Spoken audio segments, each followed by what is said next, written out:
We had a fine supper, of the freshest meats and fowls and vegetables, a great variety and as great abundance. We walked about the streets some, afterward, and glanced in at shops and stores, and there was fascination in surreptitiously staring at every creature we took to be a Mormon.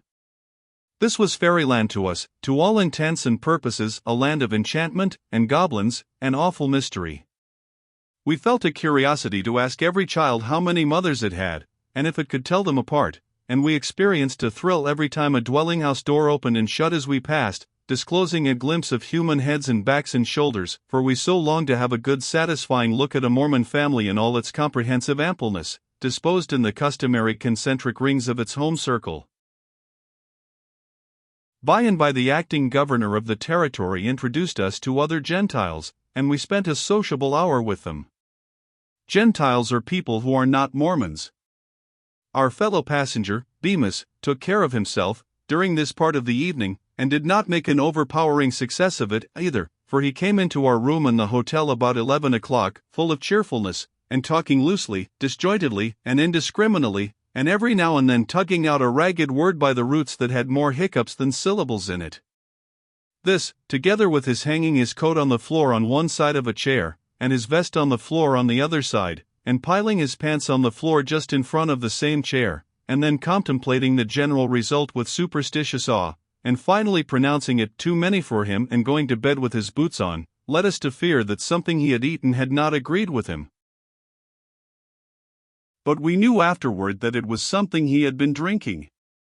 It was the exclusively Mormon refresher, Valley Tan.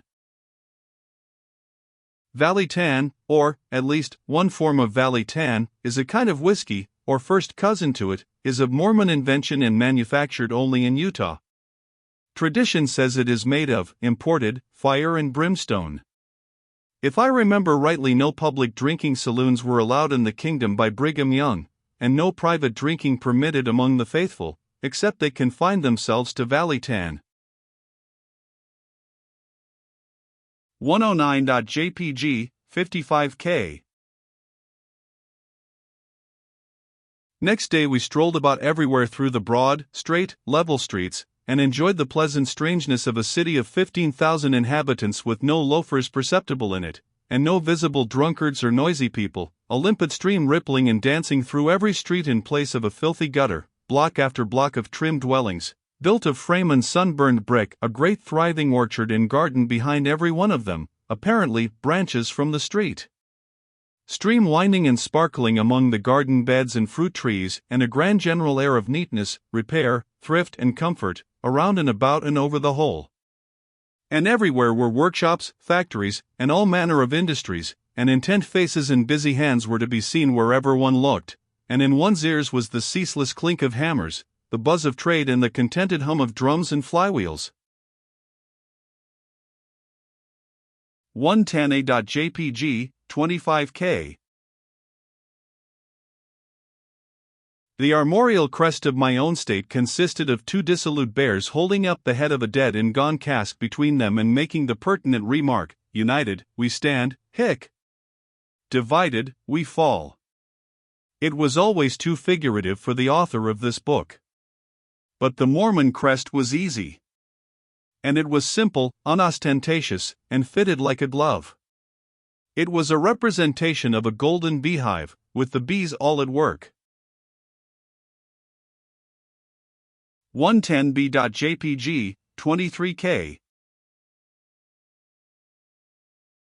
The city lies in the edge of a level plain as broad as the state of Connecticut, and crouches close down to the ground under a curving wall of mighty mountains whose heads are hidden in the clouds, and whose shoulders bear relics of the snows of winter all the summer long.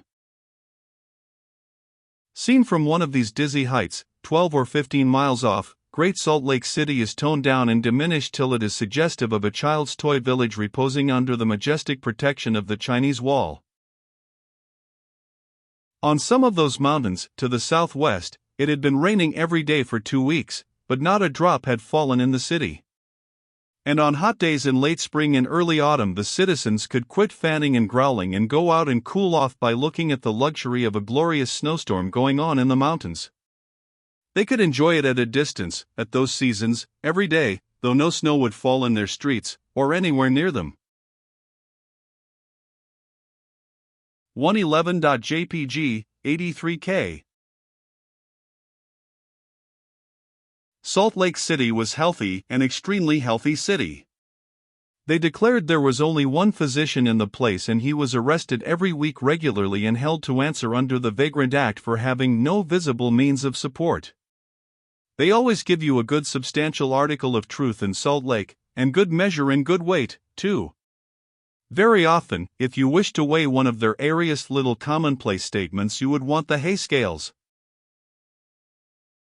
We desired to visit the famous inland sea, the American Dead Sea, the Great Salt Lake, 17 miles, horseback, from the city, for we had dreamed about it, and thought about it, and talked about it, and yearned to see it, all the first part of our trip, but now when it was only arm's length away it had suddenly lost nearly every bit of its interest. And so we put it off, in a sort of general way, till next day, and that was the last we ever thought of it.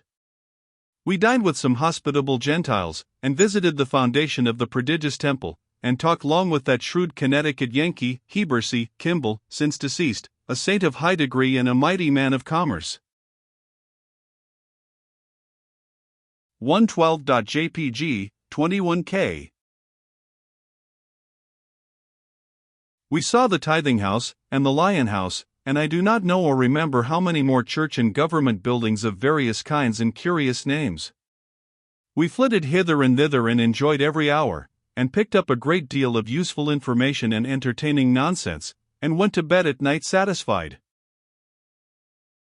The second day, we made the acquaintance of Mr. Street, since deceased, and put on white shirts and went and paid a state visit to the king.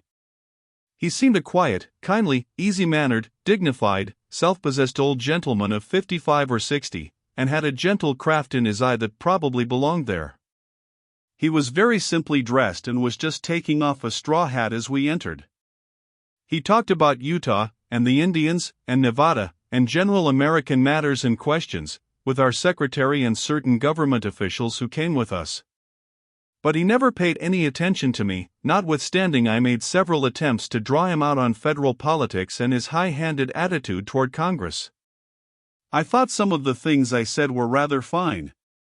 But he merely looked around at me, at distant intervals, something as I have seen a benignant old cat look around to see which kitten was meddling with her tail. By and by I subsided into an indignant silence, and so sat until the end, hot and flushed, and execrating him in my heart for an ignorant savage. But he was calm. His conversation with those gentlemen flowed on as sweetly and peacefully and musically as any summer brook. When the audience was ended and we were retiring from the presence, he put his hand on my head, beamed down on me in an admiring way and said to my brother, "Ah, your child, I presume? Boy or girl?" 113.jpg, 49K.